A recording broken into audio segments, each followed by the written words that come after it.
ఎవరైనా నాలాగా బయటకు వచ్చి న్యాయం కోసం నిలబడే ప్రయత్నం చేస్తే నోటిని నొక్కే ప్రయత్నం చేస్తున్నారు, దాడులు చేస్తున్నారు, అరెస్టులు చేస్తున్నారు.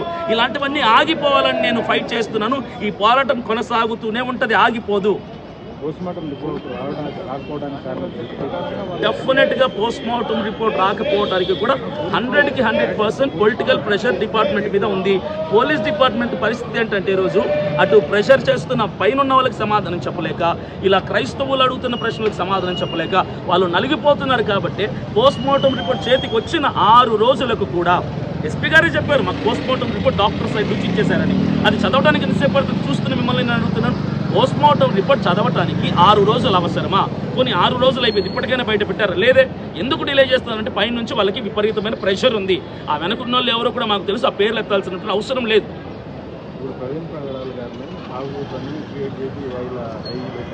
కొంతమంది మాట్లాడారు, వాళ్ళని ఎవరిని అరెస్ట్ చేయని వాళ్ళు అజయ్ బాబు గారిని ప్రవీణ్ పగడాల గారిని తాగుబోతుగా చిత్రీకరించాలన్నటువంటి ప్రయత్నం చేసిన వారిని అరెస్ట్ చేయడం గురించి పక్కన పెడితే, అవన్నీ ఫేక్ వీడియోస్, అక్కడ ఉన్న ఫేక్ వ్యక్తి అదే పక్కన పెడితే, ప్రధానంగా అజయ్ బాబుని అరెస్ట్ చేయడానికి గల కారణం ఏంటంటే ఇతర దేవీ దేవతలను దూషించాడంటూ ఆయన్ని అరెస్ట్ చేయడం జరిగింది.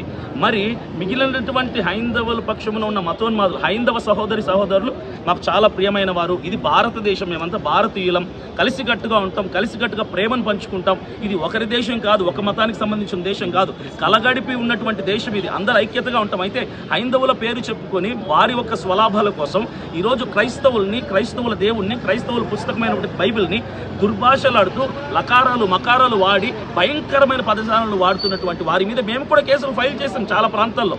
కానీ వారి మీద తీసుకున్నటువంటి యాక్షన్, వారిని చేయటువంటి అరెస్ట్ ఈరోజు అజయ్ బాబుని ఎందుకు చేశారు? ఈ ప్రశ్నను అడుగుతున్నారు. కరెక్ట్ కాదు కదా. న్యాయము ఒకటే రీతిగా ఉండాలి. చట్టం ఎవరికి చుట్టం కాదు. చట్టం హైందవులకు ఒక రీతిగా, క్రైస్తవులకు ఒక విధంగా పనిచేయకూడదు. చట్టము హైందవులకైనా, ముస్లింలకైనా, క్రైస్తవులకైనా ఒకటే రీతిగా పనిచేయాలి. అన్యాయం ఏదైనా ఉందంటే మీరు అరెస్ట్ చేయండి. మరి వారు కూడా హైందవుల పక్షమున ఉన్నటువంటి వారు కూడా క్రైస్తవుల్ని భయంకరంగా మాట్లాడారు. మరి వారిని ఎందుకు అరెస్ట్ చేయలేదు? అజయ్ బాబుని ఎందుకు అరెస్ట్ చేస్తారు? నెక్స్ట్ మేము దీనికోసం ఫైట్ చేయబోతున్నాం.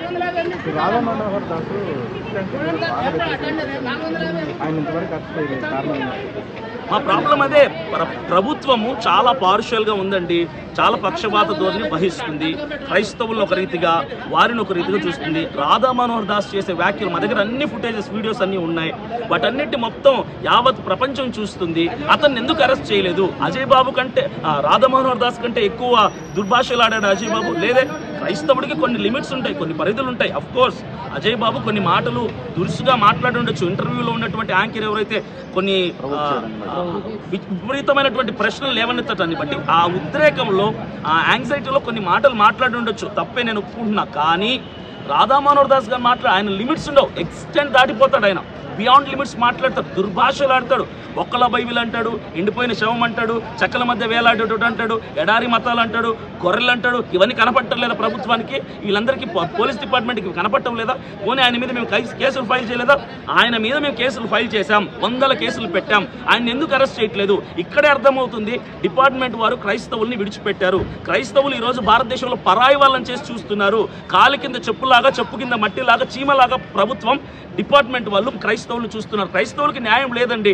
క్రైస్తవులకి అండగా నాయకుడు లేడు, డిపార్ట్మెంట్లో ఎవరు లేరు. క్రైస్తవుల్ని అనాథలు చేసేసారు. క్లియర్గా అర్థమవుతుంది ఈరోజు అజయ్ బాబుని అరెస్ట్ చేయడం విషయాన్ని బట్టి చూస్తే. ఇప్పుడు క్రిస్టియన్స్ అంటే మ్యాక్సిమం 90% మాలలు మాదిగలే ఉంటుంది. వీళ్ళు తక్కువ కులమని ఇట్లా వివక్ష చూపిస్తున్నారు. తక్కువ కులమని ఖచ్చితంగా వివక్ష చూపిస్తున్నారండి.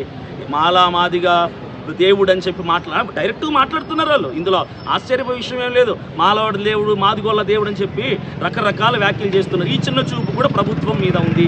ఏదేమైనా క్రైస్తవులకి ఈ ప్రభుత్వంలో కానీ, ఈ భూమి మీద కానీ న్యాయం జరగటం లేదు. అదే మా పోరాటం. మమ్మల్ని మేము రక్షించుకోవడానికి, సంరక్షించుకోవడానికి మేము ఫైట్ చేస్తాం. న్యాయం దొరికే వరకు మేము పోరాడుతూనే ఉంటాము. ఇప్పుడు మన ప్రవీణ్ గారి విషయంలో క్రైస్తవ సంఘాలన్నీ కలిసి రావట్లేదు అనుకుంటున్నారు. క్రైస్తవ సంఘాలన్నీ ప్రవీణ్ పగడాల గారి విషయంలో కలిసే ఉన్నామండి, యునైటెడ్గా ఉన్నాం.